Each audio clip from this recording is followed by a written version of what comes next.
karibu sana. This is Monica Faye. It's a Monday discussing matters health.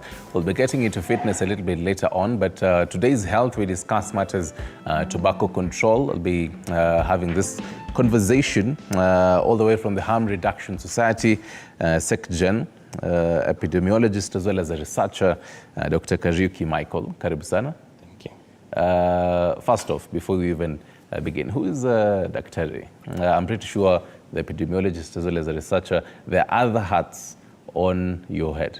What are they? Yeah, thank you very much for inviting me in this show. My name is, as you put it right, is Dr. Kariuki Michael. I'm a pediatrician by profession. I take care of sick babies. At the same time, I'm an epidemiologist. Do with research, diseases, factors affecting disease. And out of those two passions, I decided to found a Harm Reduction Society with other colleagues of mine, of which I'm the Secretary General. So that's whom I am in a nutshell. What is the Harm Reduction Society? Harm Reduction Society is a society registered under the Societies Act of Kenya. And as the name suggests, the society is there to mitigate harm or reduce harm in certain fields that are of importance in public health, such as tobacco, alcohol, pesticides. And essentially, just to take you aback, harm reduction is not a very new concept. The safety belt that you wear when you're driving is part of harm reduction. Anything that might protect, absolutely, reduce harm. Okay. The helmet that we all wear, of course, and we all know the concept of condom use in prevention of HIV and STI, which is a concept of harm reduction. And surprisingly, even an umbrella is a harm reduction tool. So out of that concept does come harm reduction in the fields of tobacco. We all know that people smoke cigarettes. So what harm reduction strategies, what pragmatic measures can we give to those smokers to reduce the harm on tobacco smoking, on alcohol use, on pesticide use? All right. And that is exactly what the Harm Reduction Society is all about. Right. Now, in the next 30 minutes, we'll be getting to understand, because there are two words here, reducing and actually stopping it. Yes. And even the whole band of it. We'll be getting to understand what people from different sectors, including the Tobacco Control Board, really talk about this. But then again, you say you're a researcher. So I'm curious, what kind of research have you been having from matters tobacco? What are the numbers looking like? Because we'll also be taking a look at what different organizations say, WHO, as well as even the Tobacco Control Board, what kind of numbers they have. So from Harm Reduction Society, what numbers do you have? Yes, globally we have about 1.1 billion smokers. When we zero into the Kenyan scenario, we have about 2.6 to 3 million smokers, which translates to about 12% of our adult population. And what that essentially means is that we have a long way to go. Because for the last 1 decade, globally, the number of smokers seem not to be reducing at the rate at which we ought to have it reduced. We need to get our tobacco smokers out of smoking. Because we all know the dangers of tobacco in terms of affecting almost every aspect of your health, from your lungs to the brain to the throat to your kidneys, just name it. And what we are trying to say is that, number one, from some of the NACADA statistics that we are having, the tobacco initiation age in this country is about 6 years. And we're asking ourselves, how come a 6-year-old is being initiated into tobacco smoking? And there are various factors ranging from parental use. Some of the parents are using tobacco, including sending some of these kids to go and buy the cigarettes. Tobacco growing zones, so they are brought up knowing tobacco and all that, peer pressure. So there are very many socio factors that are initiating our young children into tobacco smoking, which proceeds into adulthood. We also have our youth who are being initiated into tobacco use, peer pressure, and so many other factors, going all the way to adulthood, into the elderly who are smoking quite a lot. And tobacco is not just the smoked tobacco. One of the researches we did was to try and find out what other forms of tobacco are Kenyans using. And we found that quite a number of tobacco that is not smoked. We have sniffed tobacco, which traditionally has been used by our grandparents. Right. We have chewed tobacco. And the chewed tobacco is becoming very popular because we know they mix it with so many other components to make it a little bit sweeter. And we have some of the products out there in the market that are being sold, the likes of Pan, the likes of Tambu, the likes of Kuber. Kuber is actually a tobacco product that is being used as a chewed tobacco product. How popular is it? You're mentioning the growing... yes, the chewed... How popular is it when you take a look at the whole map? Yes, the chewed tobacco is gaining popularity, especially among the youth. And the reason is we found out that they are lacing the chewed tobacco with other hard drugs. So it's easier to sell chewed cannabis when you mix it with tobacco and some other products to make it chewable, together with other hard drugs that are sniffable. It's easier to push, your opioids, your cocaine, disguised as tobacco, because you easily sniff this product without necessarily anybody knowing what you're consuming. And that is why these products are becoming popular. Secondly, young people don't want to be seen smoking. They don't want to be seen. Even smokers who are smoking, they do it hiding, probably because they are stigmatized by the society. But I feel like, right now, the fact that we have zones around, even the CBD, that this is a smoking zone, that in itself even allows for them. We do see some of these people, the smokers, publicly smoking. Absolutely. The smoking zones are there by law, in that we all know that you should not smoke where other people who are non-smokers are. And the basic science is very simple. It's simply because when you light up a cigarette, you only consume 10% of that tobacco, that nicotine in that cigarette. And you blow away 90%. So you can imagine 90% is going to the environment. And to the passive smokers. And to the passive smokers. And indeed, as you rightfully said, we have the zones that are designated. And what we are trying to say as Harm Reduction Society, we want to tell those smokers, we want to tell healthcare workers, we want to tell Kenyans, there is help. We need to recognize that smoking is a real addiction, just like alcohol. And smokers need help to be assisted to get out of that habit of smoking. Right. Yes. And remember, Bakatumi can always be part of this conversation. Call in live.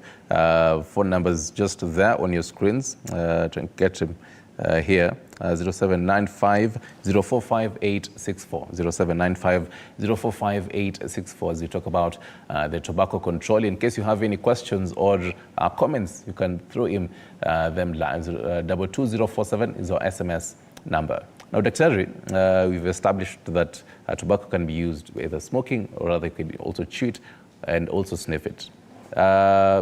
Is smoking now the most common use, right? Yeah, currently smoking is the most common use. Smoked tobacco is the most commonly used. Right. But as I said, the chewed tobacco is gaining popularity among the youth. Right. Yes. Now, when you take a look at, first of all, the health impact that chewing and also sniffing can have compared to smoking. Can you equalize both of that? Yes, actually, one of the studies we did was to assess the risks and toxicants, the toxins in smokeless. We call it smokeless tobacco products. And we did realize that the risk is more or less equally the same, because when you chew tobacco, you get yourself exposed, all the way from the mouth, to the stomach, how this tobacco is digested, getting into your body.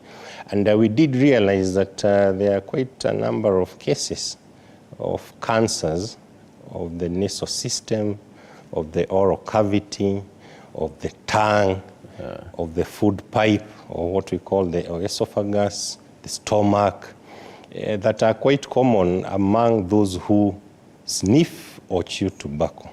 For the tobacco smokers, the main cancer is lung cancer. Would be lung cancer. Now, lung cancer. So that we can now build on what you're talking about. We mentioned the traditional forms. Let's get into now the modern ones that even young people are really getting into, really the e-cigarettes. Because now most people would prefer, the young people would prefer the e-cigarettes because, well, depending on even the environment, you won't even notice that this person is smoking because there isn't that whole much vape and all that.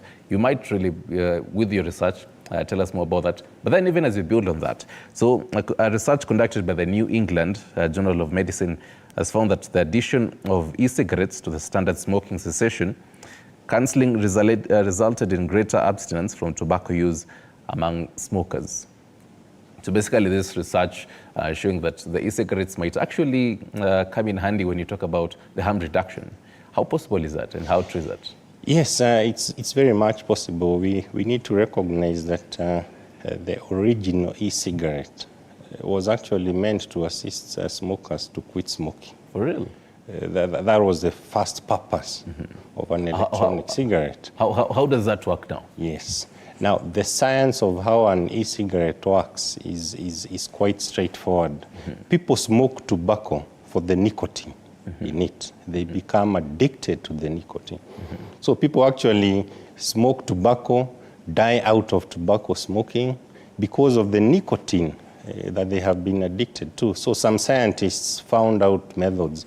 If we come up with nicotine per se, can we have it as a therapeutic drug to assist this smoker, start them on a certain dose based on their nicotine addiction, and then we taper down the dose. We continuously reduce the nicotine dose as they progress along. And that gave birth to what we call nicotine replacement therapies, which are WHO approved, Pharmacy and Poisons Board approved. These are things that we call nicotine patches, nicotine gums, nicotine lozenges, nicotine inhalers.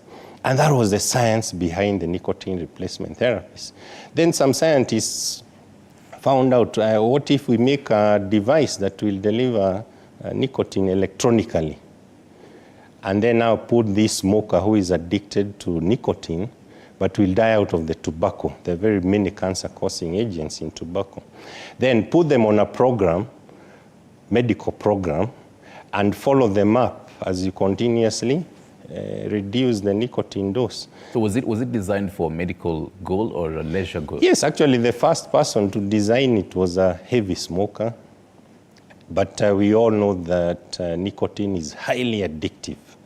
So if you don't go through a medical program, you are likely to be hooked up to that e-cigarette.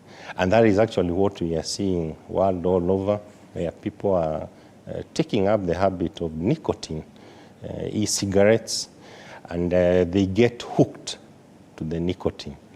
It may sound or look fancy that you're not smoking a cigarette, but I would want to tell Kenyans and the general public it's extremely dangerous to take up the habit of e-cigarette, because chances are that you will get hooked to that nicotine, and without a doubt it will become extremely difficult to get out of it.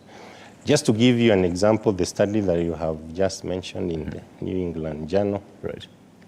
The United Kingdom has a specific department called the Stop Smoking Services Department under their NHS. And through research, they actually came to conclude that e-cigarettes are 95% safer than combustible cigarettes and can be used to assist their smokers to quit. England has about 6.5 million smokers. So, so that even the viewer can now understand, because, I mean, the e-cigarette is meant to help the original addicted, purpose. Smoker to quit. But then now you'd find, because now it is widely in the market, yes, someone who hasn't maybe even tried the cigarettes, the traditional ones, they'd go for the e-cigarettes. Is that counterproductive? Yes, it's counterproductive because e-cigarettes later transformed to recreational, substances. No longer therapeutics. And with that recreational purposes, the demand shot up. So we found so many manufacturers out there manufacturing e-cigarettes for recreation purposes, which is extremely dangerous, because the moment you initiate this young person who is developing brain-wise and so many other functions into e-cigarette, there's a very high likelihood that they will get hooked to that product. And not just the young person, even our young professionals who are taking up the habit of e-cigarette. Does Velo fall on all this? No, Velo is a different product. Velo is a nicotine pouch that you put, it looks like a small tea bag that has some components together with nicotine, a certain standard milligrams. And when you put it under your tongue, you get the same kind of nicotine that you're getting when you smoke cigarettes. And just to go back to the UK established a very unique program which the whole world is watching. It's called Swap to Stop. They've targeted 1 million smokers to be issued with medical e-cigarettes to see whether they'll be able to quit smoking. This is a UK government-funded project targeting 1 million UK smokers. You're enrolled into the Stop Smoking Services Department. You're given your medical vapes or e-cigarettes that will assist you to quit smoking. Then you're followed up. And the end point is that you need to quit smoking. Not just the cigarette, but also the e-cigarette. So that's the whole idea. So actually that's in the UK? Yes. Now in Kenya, according to the Tobacco Control Board, Tobacco Board Control, 3.6% use smokeless tobacco, and 1 in 10 Kenyans smoke tobacco. Yes. And so out of this, 80% of the tobacco users are living in low income. So that, I mean, this really shows how much we should really have some of this, to campaign for this, really. Yes. But then now, I'm curious, should the word be, when you talk about, should we be saying stop and even ban tobacco use, or prevent? Which should it be? Because last year, the Tobacco Control Board chair, that is Professor Kamag Jogo, was saying that current tobacco laws are inadequate, and he was pushing even for the government to ban the product. Do you support this move? Well, from time immemorial, we realize that it's very difficult to ban a human habit, because when you ban that habit, people will seek for it elsewhere. We have very many examples, even here in Africa. Like in South Africa, during COVID, they banned cigarette smoking. But smokers were still smoking. Where were they getting their cigarettes? From the black market, unregulated products. So we do realize that, as public health experts, banning is not the ultimate measure, because people will still look for that product. Why are you banning this? The best you can do is to regulate. Put up laws that will regulate the consumption of that product and protect the youth and children, and protect those who have not started the product as you continue educating the public and put in measures. I agree with the sentiments of the former chair of Tobacco Control Board. The laws that we have in this country are inadequate. We are working with the Tobacco Control Act of 2007. Do you think it should be revised? Absolutely. It's long overdue. It's long overdue, because we have new and emerging products, including these vapes. which are not captured in that act, including the nicotine pouches, which are not captured there. We need to revise this Tobacco Control Act in order to protect the smokers and assist them to quit smoking and prevent those who are not smoking from getting initiated into smoking. Right. So in public health, prevention is key, because we realize that banning may not necessarily work. But then on prevention, because again, the government would come and say that on that packet of the cigarette, we have advised you as the buyer that do not buy if you're under 18. They've had the graphic warnings of someone and the kind of effect it might have on your body. But then many people don't buy the whole package, the whole pack of a cigarette. Probably come and buy just two. So they won't even look at the whole pack. Again, in matters prevention, can that be counterproductive? Yeah, actually, as per the new laws, it's illegal to sell single sticks. So the law is very clear that if you're selling cigarettes to anybody, they need to buy the whole pack so that they go with the messages. But at times we find that this is not working. You go down there in the villages.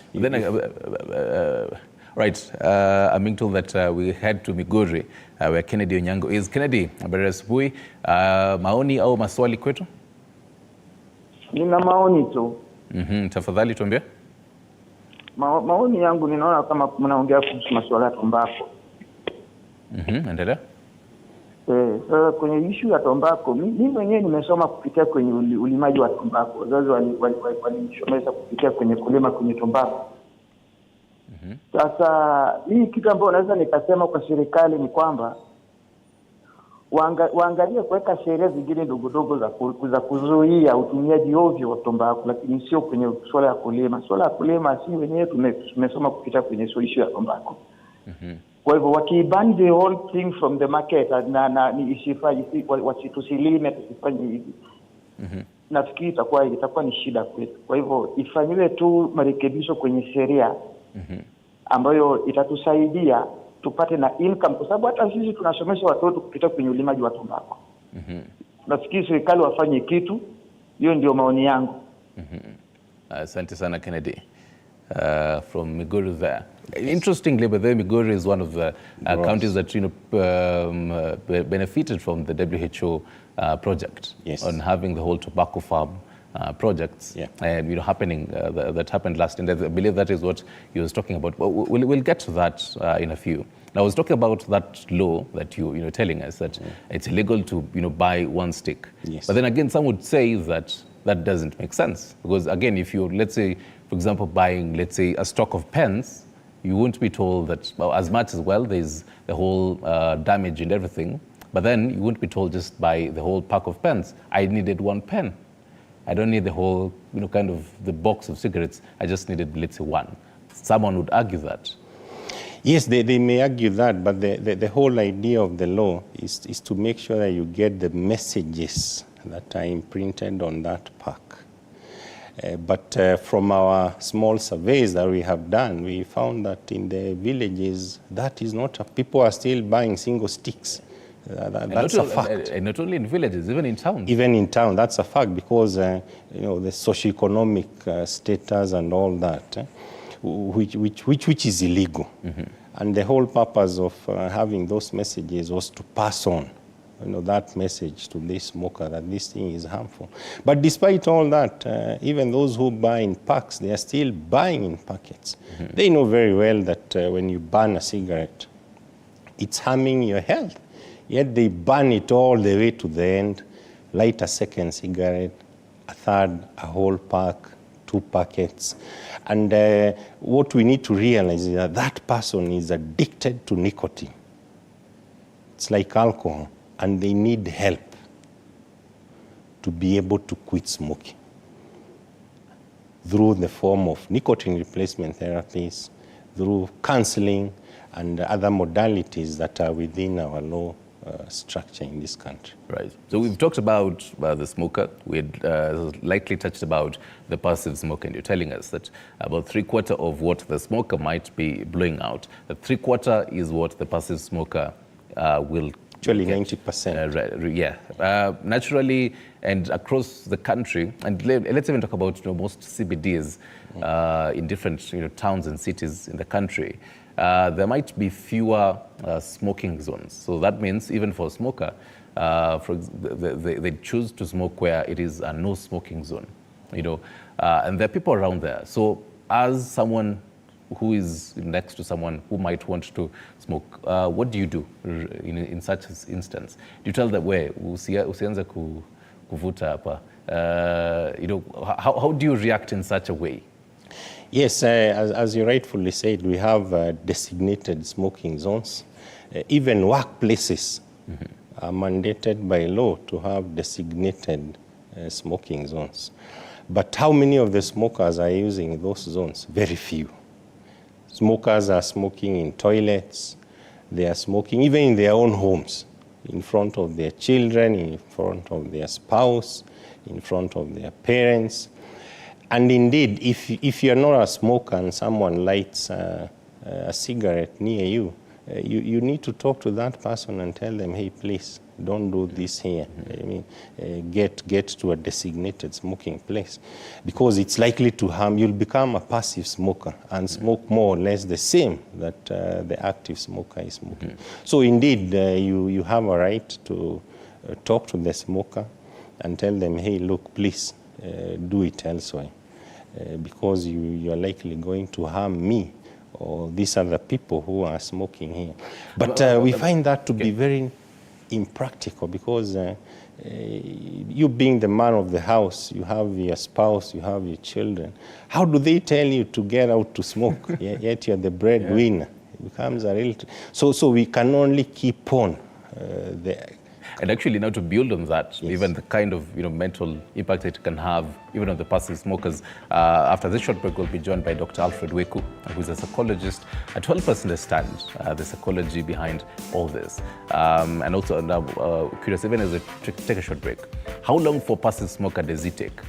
You, for example, sit to someone smoking. For how long does it take for you to inhale and actually affect you? How many minutes? What duration?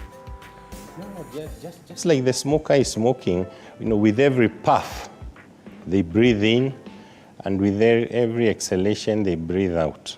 So when they breathe out and that smoke's getting to you, with every inhalation and exhalation, you're equally smoking. Right. So from the time they light that cigarette and start puffing, you begin smoking together with the active smoker as a passive smoker. Right. Dr. Hold that thought. Remember, again, we'll be joining us via call, Dr. Alfred Weku, psychologist, to be helping us for this conversation. You're watching Morning Cafe. You can always be part of this conversation. The number is there on your screen. Stick around.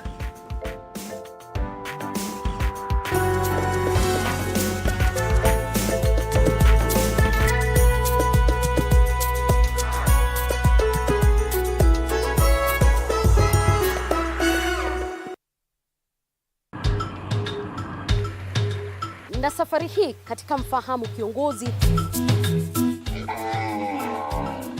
tutakuletea viongozi aina mbalimbali. Nikuwe na Nisani kama 10 na pia nikuwe menua minibus. Minibus nikoniwa. Kushinda unaangalia simu ya mzee. Soma Biblia ama ingia kwa washroom ujisuke. Mpaka nimetoa hivi. I don't know whether any of my children would want to get into the political field. Sijajua bado. Kila Alhamisi saa 1:30 kuendelea.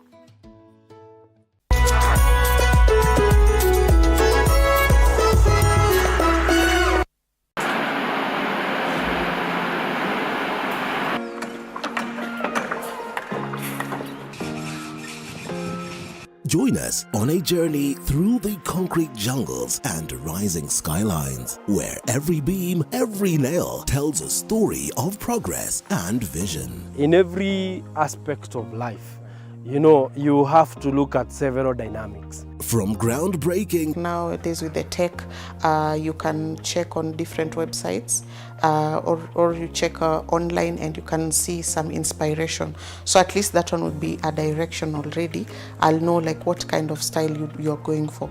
to finishing touches, witness the dedication of the hard-working teams who bring these ambitious dreams to reality. The Realtor, Tuesdays at 6:30 p.m.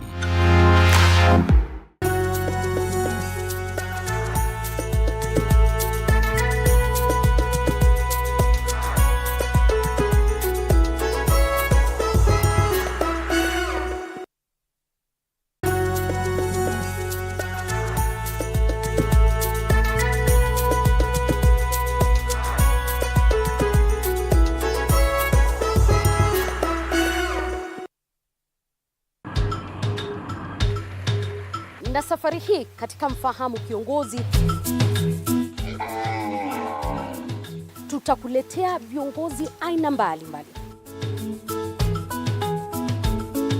Nikuwe na nisani kama 10 na pia nikuwe menua minibus. Minibus nikoniwa. Kushinda unaangalia simu ya mzee, soma Biblia ama ingia kwa washroom ujisugue mpaka nimetoa hivi. I don't know whether any of my children would want to get into the political field. Sijajua bado. Kila Alhamisi saa 1:30 kuendelea.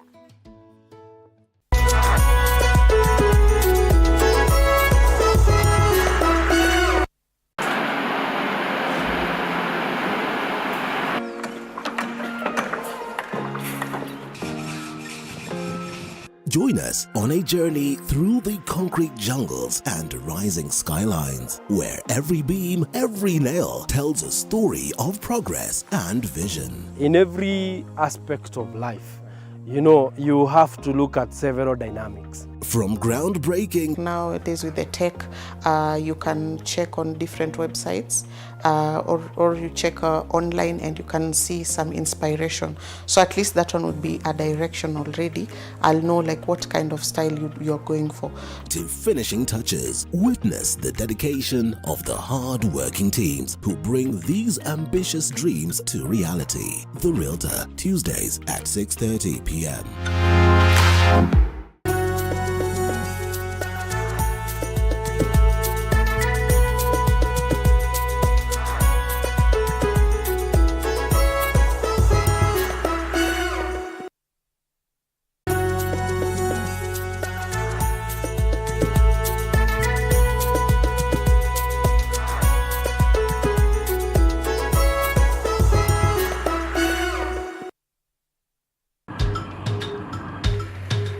Na safari hii katika Mfahamu Kiongozi tutakuletea viongozi aina mbalimbali. Nikuwe na nisani kama 10 na pia nikuwe menua minibus. Minibus nikoniwa. Kushinda unaangalia simu ya mzee, soma Biblia ama ingia kwa washroom ujisugue mpaka nimetoa hivi. I don't know whether any of my children would want to get into the political field. Sijajua bado. Kila Alhamisi saa 1:30 kuendelea.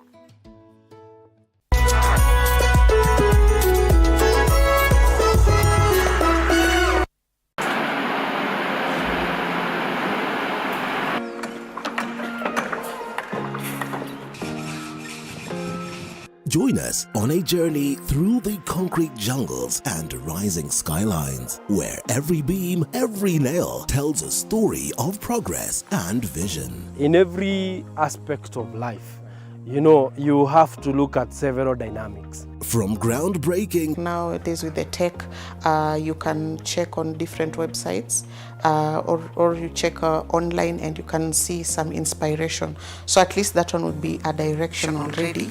I'll know like what kind of style for the whole prevention of it, spreading awareness, as well as even for the passive smokers. You might be a passive smoker and you didn't really know. We'll be getting sentiments also on call. Now joining us, Alfred Weku, who is a psychologist, as well as right here, Daktari, just trying to build more on this. Section of Harm Reduction Society, Dr. Kariuki Michael. First off, Daktari Weku, good morning. Good morning to you, Stanley. How are you doing? Mimi niko salama, and thank you for joining us via call. Your time is much appreciated. First off, before the break, we were really trying to understand the outlook of tobacco use in Kenya. And even as we take a short break, we were getting to understand the psychological impact of passive smokers in even, for them really. Build on this for us really. What kind of psychological impact do passive smokers have? Passive smokers are people who are victims of the real smokers. So they really suffer psychological torture by virtue of wherever they are, and if they are people smoking, they suffer. They may also become victims of addiction by virtue of just inhaling the tobacco, or rather the nicotine, because nicotine is very addictive. And therefore, it is upon this worry that the government came up with the smoking zones, whereby only the smokers are the ones who will be victims of nicotine around that area. And therefore, my take is that every person who smokes should respect the environment, knowing that it's going to affect the other. Right. Yes, we sympathize with them because they smoke, but it is not their wish. They may have been trapped either by peers or by the fact that nicotine is in the family, which we call genetic predisposition.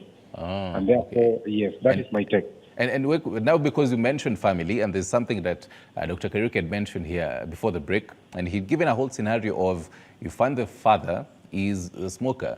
And because, I mean, we were talking about now, do you have to tell the smoker that, no, give me my space, usivote karibu na mimi. But then now this is a whole situation of the father in the household is the smoker. There's the wife, then the children, the young children. What happens in such kind of a scenario? I wish you repeat your question. Summarize. What exactly would you like me to talk about in this perspective? My question is, in a scenario where the head of the family is a smoker, yes. What kind of psychological impact does that have on the other family members? What do they have to tell the head of the family, get out of the house, go and smoke outside? How does this happen? Fine. Now, this one is where unconditional positive regard comes in. Upendo, upendo, upendo. And number two, let's avoid people we call enablers in the family. This father is a smoker. Maybe he has passed on to the son. The thing is, whoever else is there and is not a smoker should not encourage the smoking, should discourage. When the father sends them for, say, a packet of cigarettes, let him be brought only maybe one, and let them continue reminding him that it is a disease. And when it is a disease, it has to be mitigated. It has to be nipped in the bud. And it starts from the family members who are supportive rather, but who should be careful not to be enablers. Right. So in this case, the father has to be told, should be taken to a psychologist, and maybe the whole family also to be told the dangers of nicotine addiction in the family. Because later on it becomes what we call family intergenerational addiction. It may end up also to be a trauma, because as people are talking about the dangers of nicotine, it affects them. They are aware it's dangerous. But because of the addiction and because of the withdrawal syndromes attached to it, anytime he wants to stop smoking, he feels he goes into depression, or he goes into stress, or he goes into anxiety. So there are three in one. One, the addiction itself is a disease. Withdrawal syndrome is also a disease. Right. And the smoking itself is a disease because it is sucking money from the family. And therefore, these people will need psychological intervention. Psychology. Okay. And if it goes beyond that, you will require a psychiatrist to prescribe medicine which will mimic the nicotine in the body as he progresses towards stopping. Actually, the main thing here is to let the family come out of nicotine addiction. And now, because we're still in the whole family setup, Weko, allow me to also engage Dr. here. Dr. in your research, you talk about even the age of initiation as young as 6 years. Yes. WHO and other organizations really show how much, even in Kenya, children 15 years and above, really the numbers are quite huge. This is shocking when you talk about 15 years. In your survey, what are the chances of this young child initiated at age 6? They were sent by the parent, the guardian, and unilete sigara mbili. Wamezoea, it has become a lifestyle. What are the chances of this child either getting addicted into even just being a passive smoker? What are the chances of this child getting addicted into the adult life? Yes, the chances are very high. We know that brain stops to develop at the age of 25. And when you introduce nicotine at the age of 6 years or 10 years or 15 years, the brain will be conditioned through specific parts of the brain, or what we call receptors. It will be conditioned to live with this nicotine, and it becomes an addiction. So as the brain matures, as you approach the age of 25, and you have been exposed to nicotine at a very early stage, chances are that you will move on into your adulthood with the same addiction, either smoking, or vaping, or anything of that sort. So chances are very high.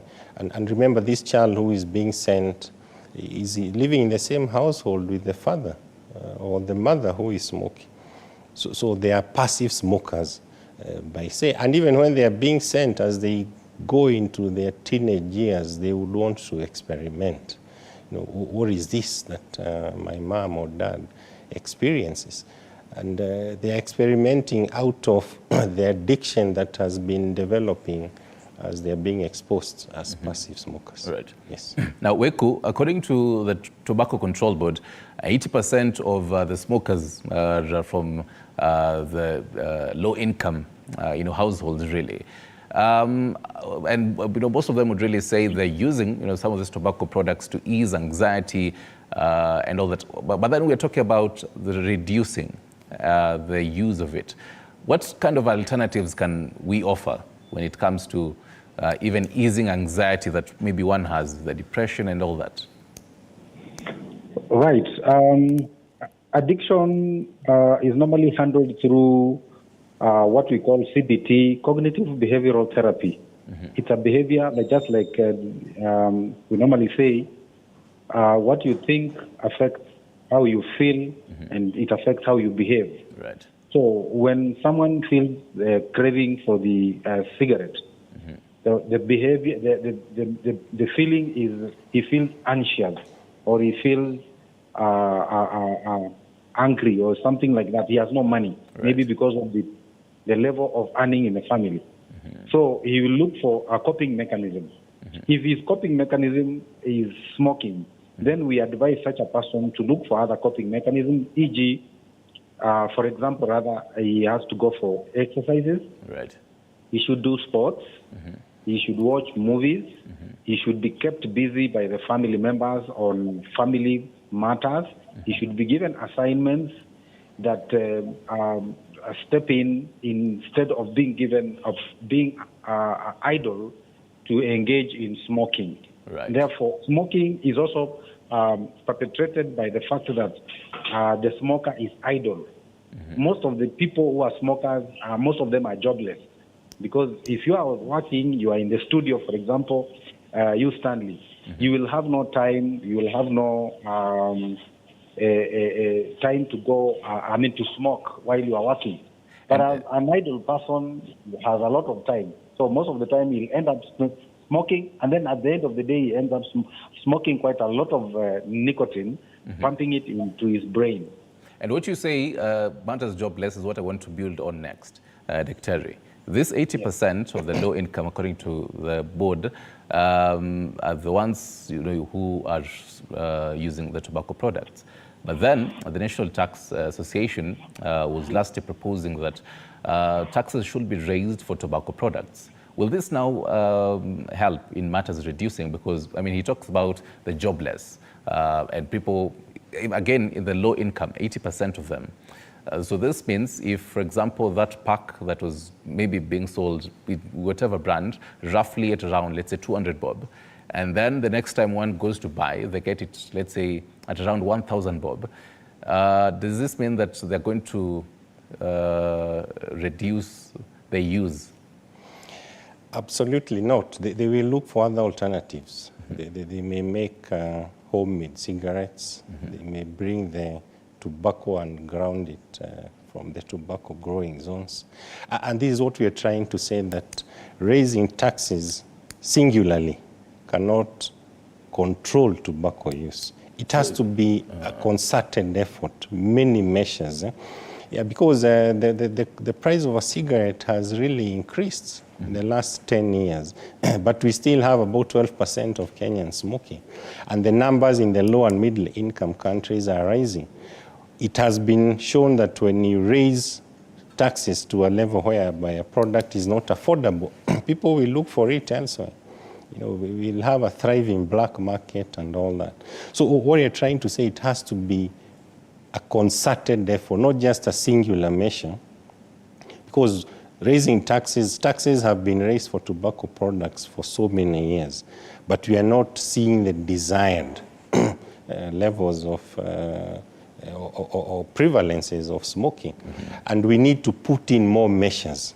We very well know that WHO and the Tobacco Control Act have recommended the EMPOWER, we call it EMPOWER measure, which simply stands for M, monitoring tobacco use, P is to protect, O is to offer help.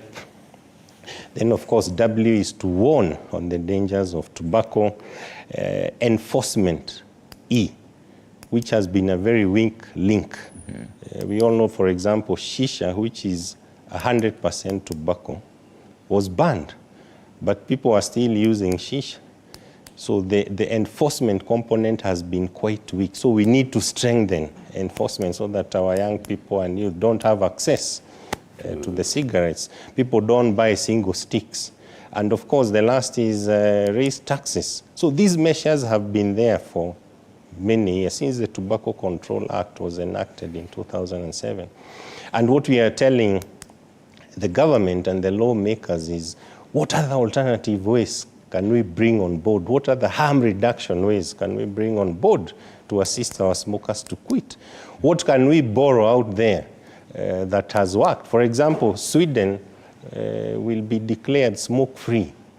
Actually, it's the only country in the world with the lowest smoking rates of 5.6%.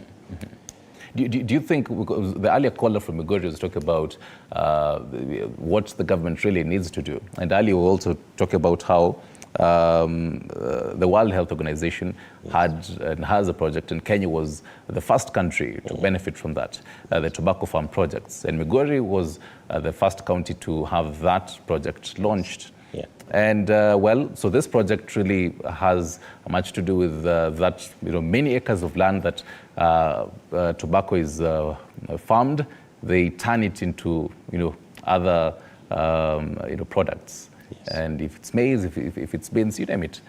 Is this really going to help? Because again, and what the people around there might say, well, tobacco is a cash crop for us. Whatever you're going to have us plant here, itatusaidiaje kweli?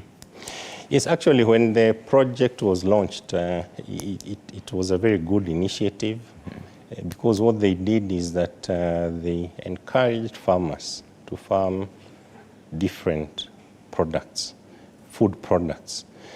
And then they assured them of a market. So they would make sure that they buy the produce from these farmers. But that was shown to be unsustainable. And it reached a point whereby now the farmers were told, no, now you have to get into the mainstream market.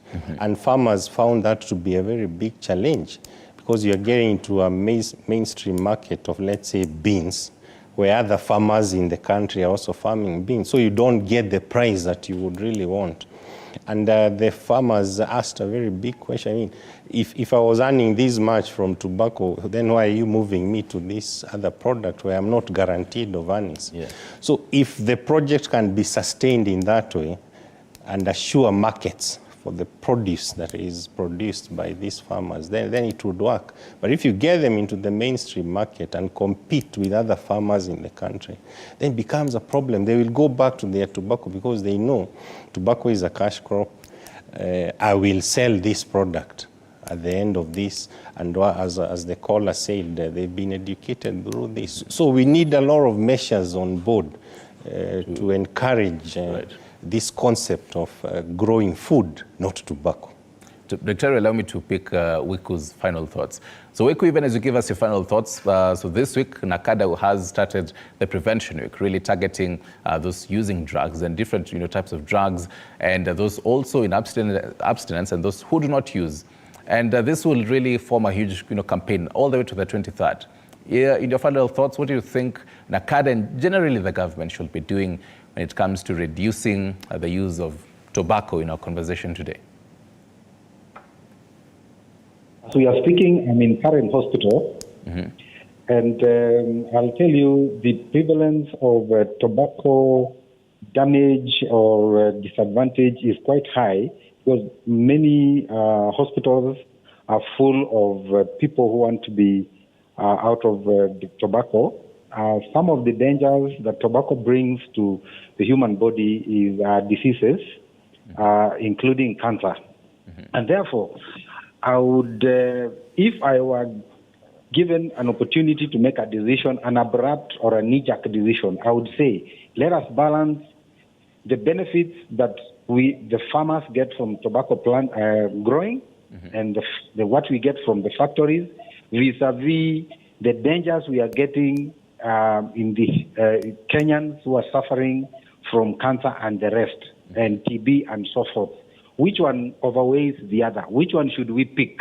Do we pick the health of Kenyans, or do we pick the money that we earn from tobacco growing? I'll give another example. If you want to stop tobacco smoking, you must come up with an alternative, like Dr. said.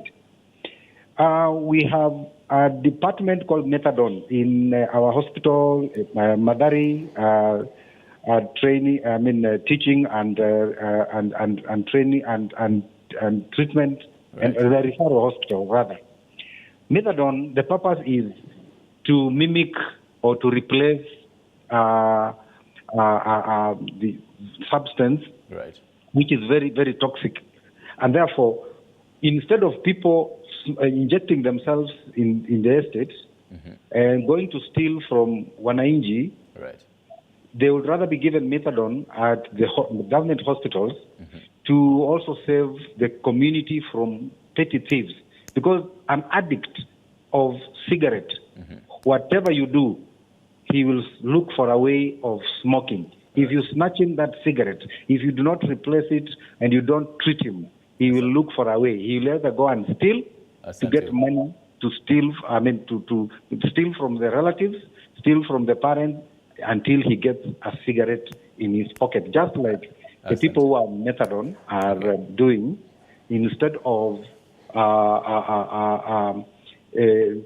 working out to come out of the addiction of those tough substances, the drugs. They will go and steal in order to buy the drugs. So my take is that the government should balance. Do they prioritize the health of Kenyans, or do they prioritize the income generated from tobacco growing and tobacco processing? Thank you. Thank you, Alfred Weku, psychologist there. I love the fact that now his last sentence was actually what I was going to ask you. Because last year, Professor Rogo was talking about how even as much as they're really trying to push the government to ban this product, but then the Ministry of Trade might look at it in a different kind of angle. Even as you give us also your final thoughts, the Ministry of Trade might look at it in a different kind of angle. We'd want to generate revenue from this product. So we don't really need to see the need to ban it. So that means even in the government itself, different entities might look at the reduction of tobacco use in different points of view. What kind of impact might this have in your view? Well, as I said earlier, banning, of course, is the ultimate deal, but it doesn't work. And we have to accept that banning does not work. And when you ban a product, people will look for it in the black market, in the gray market, just mention it. And we have very good examples of that happening. Even with alcohol, during the moonshine era in the US, they banned alcohol. But we had Al Capone and his colleagues still selling alcohol in the black market until they realized that, no, we have to regulate this product. Because human behavior is extremely difficult to regulate in terms of, for example, you can't, for example, ban sex. So what public health experts did was to try and find ways to make sex safer, which is a harm reduction strategy by providing condoms. The ABCs of it. Yes, and the ABCs. So what we are trying to say is that human behavior is extremely difficult to ban. And people will always want to know, why are you doing that? What is in that? And that's why we are calling upon regulation of this industry. We need the Tobacco Control Act renewed, to include the newer products in this country. We need the government to make, as my colleague psychologist said, to make nicotine replacement therapy affordable. Currently, it's not cheap. It will cost you 5,000 shillings a week to go through that session, buying those patches and the rest. So we must make it affordable, just like the methadone clinics is talking about, which is a harm reduction strategy. Because we want to target the IV drug users who are injecting themselves with the opiates and the cocaines and the rest. So we must deliberately target the smoker by offering nicotine replacement therapies, bring in psychologists to make sure that they go through the CBT therapies, the counseling, the behavior therapy, as they go through. And last but not least, we must ask ourselves, what else can we do as a country? What other safer alternatives do we have out there that can assist our smokers to quit? And last, just want to mention that we are calling upon the Ministry of Health to establish a stop smoking services department. When you walk into a hospital and you have hypertension, then the doctor will ask you, do you smoke? That history of smoking tends to end there. So they will give you drugs for hypertension, but that colleague, that healthcare worker may not have an idea, how do I assist this smoker? So we must have a department dedicated towards assisting that smoker, which is devolved, so that if you have a smoker in Migori, if you have a smoker in Mombasa, they know where to direct you to get assistance to assist you to quit smoking. Thank you, Dr. Kariuki Michael, Secretary General of Harm Reduction Society, as well as an epidemiologist and a researcher, well among many other hats. No Tobacco Smoking Day is on the 31st of May, so that's about like 2 months from now. These conversations will definitely continue. Hope to have you once more to have now a deeper and contextualized discussion on the same on that day, and what your expectations on that day are really going to be. Anyway, that marks the end of a whole